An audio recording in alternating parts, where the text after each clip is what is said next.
Let me scroll into view, because that was off screen again. Right. All we did was add these log statements here for which one of these functions is getting called. Let's give this a run. Okay, when we click, we got that. And global object.vp1 is not a function. And I know exactly what I screwed up there.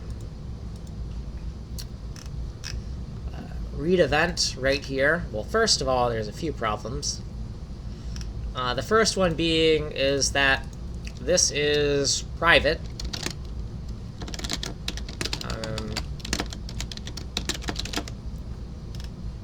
So it should be written this way.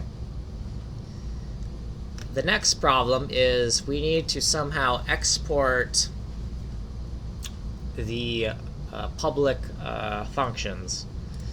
And a lot of times I use H and V instead of P.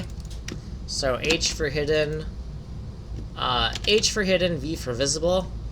So hidden and visible variables rather than public and private, because public and private are both P. So H, hidden,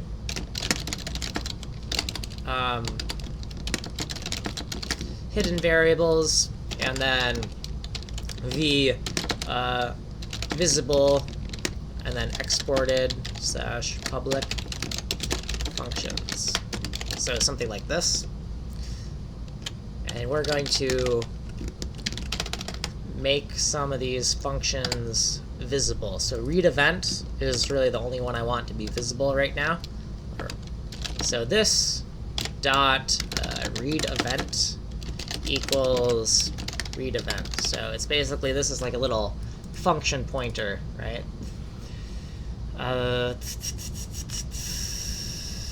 What else do we want to do here? I don't know if we can do this, but let's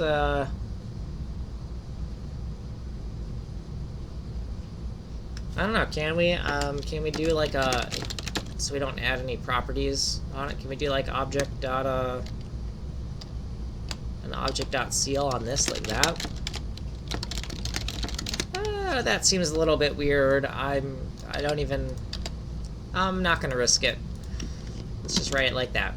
Basically, this is like our header. Like if this was C code, this would be like our header telling us like what the public interface of this class is. And the public interface is, there's just a read event function, and it hooks into this private function here, right? And then if we ever needed to like, right now we're just using this as a mechanism to decide what needs to be publicly exposed. We're not really using it to encapsulate anything, right? Because this read event just directly routes to the private function. But you know, if we wanted to change the behavior of this read event function, we could call read event some detail here function, right? We could do that. And then we wouldn't have to change the public interface, we just had to change what it was wired up to. With that said, let's give it a run. Okay, press one of the... Okay, so that looks... Okay, yeah, so when we press the... You're gonna have to fix this part here, that movement with the... there's some way to disable the scrolling with the arrow keys. That can be a later refinement. For now, I'm happy with this. So we got... let's refresh. So left, right, up, and down. Okay, cool. So we got some feedback.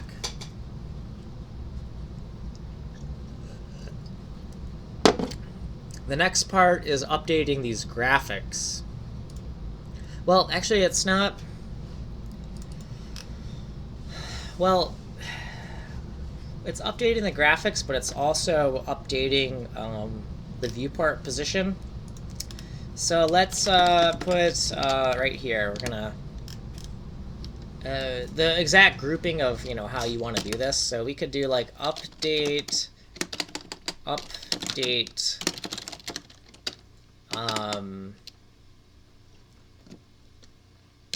coordinates VP1. So I'm just saying that I want to update the coordinates of where VP1 is, and then I'm going to update the graphics. And we could group both of these function calls into like a more generic just update function.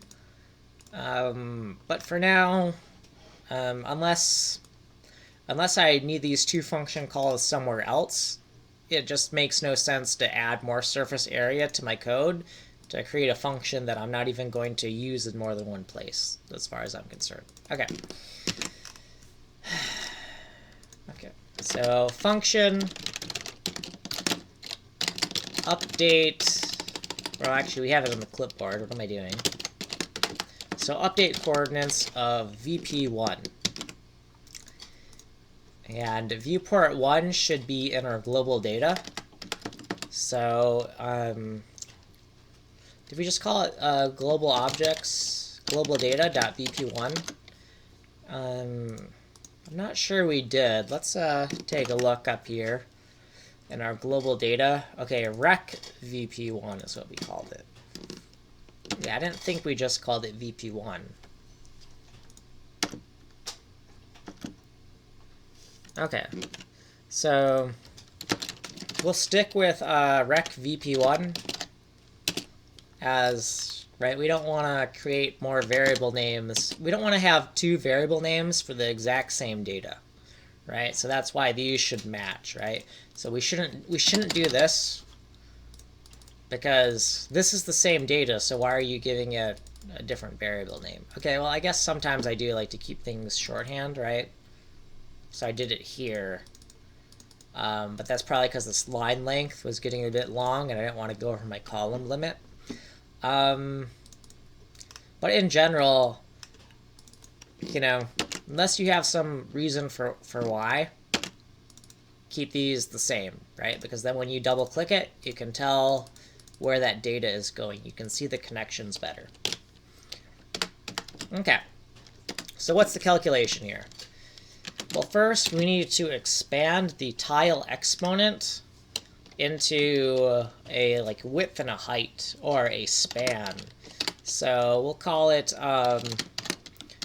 tile span equals math.pow. Is it lowercase? Yeah. Math.pow. And then it's going to be 2 to the power of whatever the tile exponent is. So right now the tile exponent is 6. So it's going to be 2 to the power of 6. And that should give us, what did I say, 64?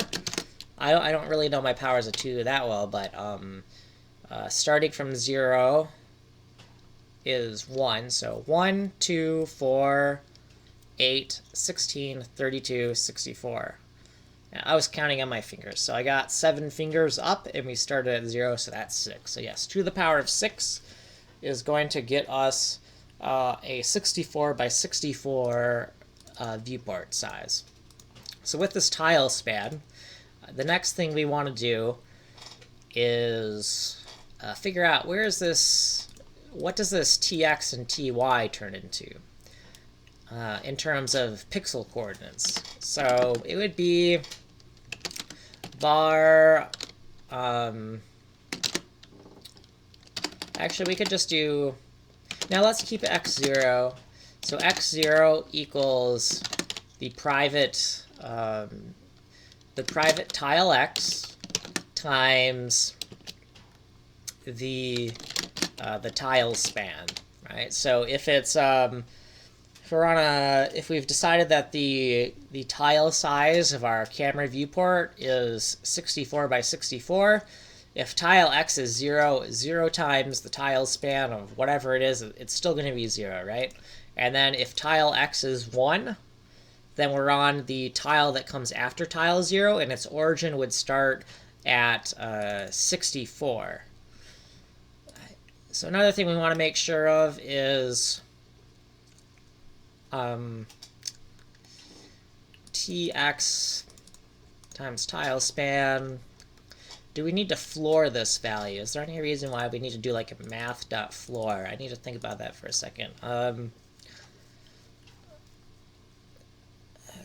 Well, I guess if we eventually want to allow tx and ty to be fractional numbers to allow transitions, then we definitely would not want to floor these calculations. So I'm not going to floor them.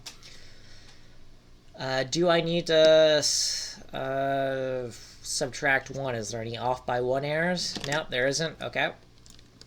So then y0, it's going to be the tile y times the tile span. So the size of the camera viewport in terms of pixels, right? Because we've expanded our tile exponent into a pixel size. Okay, so we have all that, and we have the tile span. So we got everything we need to calculate that viewport. Now, because we have an object here that's a reference type, right? It's passed by reference. We can directly change this variable right here, and it will change what's here. But we might want to write it clearer, right? So we might want to intentionally write it like this and prefix everything with glow dot this, rather than just writing it without the qualifier, just so that it's a bit easier to understand what's happening.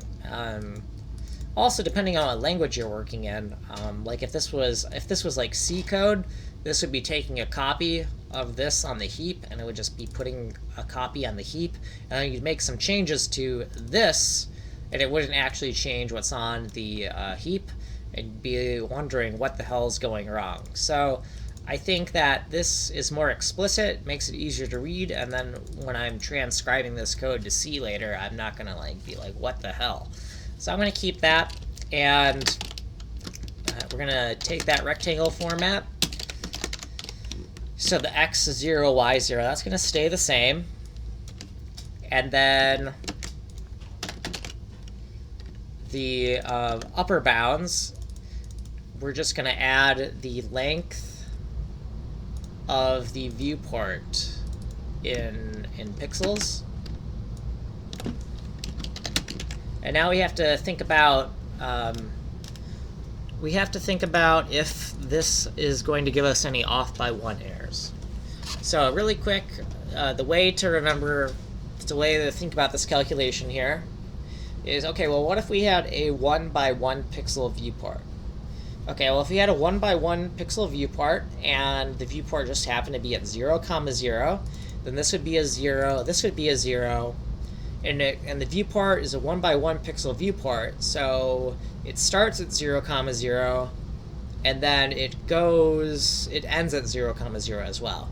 So 0, 0 plus 1 by 1 pixel viewport, okay, well, that's going to give us a 1. So by looking at that, 1 by 1 pixel viewport edge case, that can simplify the problem for us and make it a lot easier to realize that we indeed do need to subtract a 1 from this calculation to get the correct viewport size. Yeah, and I gotta tell you, those off by 1 errors, it's like 90% of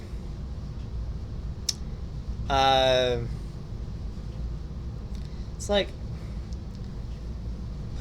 what am I trying to communicate here? It's like 90% of the logic, right, is really easy to figure out, but then it's like that one little polished piece of, oh god, do I need to subtract 1 here, right? Because this calculation, right, is like 90% right? Like if you looked at the results of this without subtracting 1, you're only missing, if that viewport is like a 64 by 64 viewport and you forgot to subtract 1, you end up with a 65 by 65 viewport. Good luck noticing that difference, right? And then as you're coding, like, you might notice like very subtle artifacts in your rendering code, and if you're seeing really subtle artifacts, it's probably because somewhere you have like little subtle off by 1 errors. So they are kind of God, what's a good word for it? I don't know. I've been watching some scary movies lately, so I could say this off by one error problem that you have to constantly think about is kind of quote unquote insidious. Okay, so these calculations they look good to me. So we're taking the tile exponent and we're going to expand it into actual pixel width and height, and multiply by the tile coordinates to get the origin of our rectangle. So the upper left, right? And then upper left plus how big the rectangle is, how big the sides are, -1. That's going to give us the lower right. Yeah, that all looks correct to me. Update coordinates VP1. So the next part is, how do we update these graphics? And obviously we've already rendered these graphics to the screen before. So we just need to find where that code is being called and just call it again. But I need to go to the bathroom, so I'm gonna, and also it's like 4 minutes before I'm out of time for this video. So I'm gonna go take a break, and then we will get to updating the graphics for this, and then we should be able to like move this viewport around and, you know, snap it. So let's hope this works. Okay, see you in the next video.